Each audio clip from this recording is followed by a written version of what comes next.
After all ஒரு சின்ன டவலை கசக்கி போட்டதுக்கு இவ்ளோ டென்ஷனா? நோ, லைஃபை ஈஸியா எடுத்துக்கணும். ஸ்டாப். நான் லைஃபை ஈஸியா எடுத்துக்கலையா? என் ஃப்ரெண்ட்ஸை கேட்டுப்பாரு லைஃபை எப்படி என்ஜாய் பண்ணுவேன்னு. உன்னை கல்யாணம் பண்ணிக்கிறதுக்கு முன்னாடி நீ லைஃபை என்ஜாய் பண்ணுவியா? எம்டிவி பார்க்க சொன்னா பிசினஸ் ரிப்போர்ட் பாக்குற. நான் வாங்கிட்டு வர பெயிண்டிங்க பார்த்து ரசிடான்னு சொன்னா என்னது அதுல தொங்கிட்டு இருக்கிற பிரைஸ் டாக தேடுற. காலையில எழுந்த உடனே பிரஷ் பண்ணுன்னு சொல்ற. அழகான சன்ரைஸ பார்த்து ரசிக்காம பாத்ரூம்ல போய்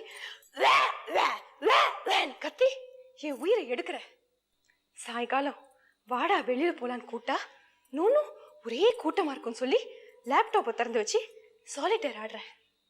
நைட்டு வெளியே மழை பெய்யும் போது வாடா 2 பேரும் சேர்ந்து நனையலாம் ரொமான்டிக்கா இருக்கும்னு சொன்னா கோல்டு வரும், ஃபீவர் வரும், அப்புறம் டாக்டருக்கு செலவு பண்ணுன்னு சொல்ற.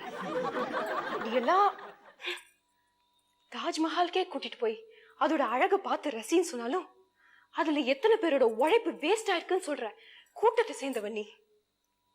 என்ன பார், 20,000 rupees salary தியாகம் பண்ணிட்டு கலை சேவை செய்ய போறேன்.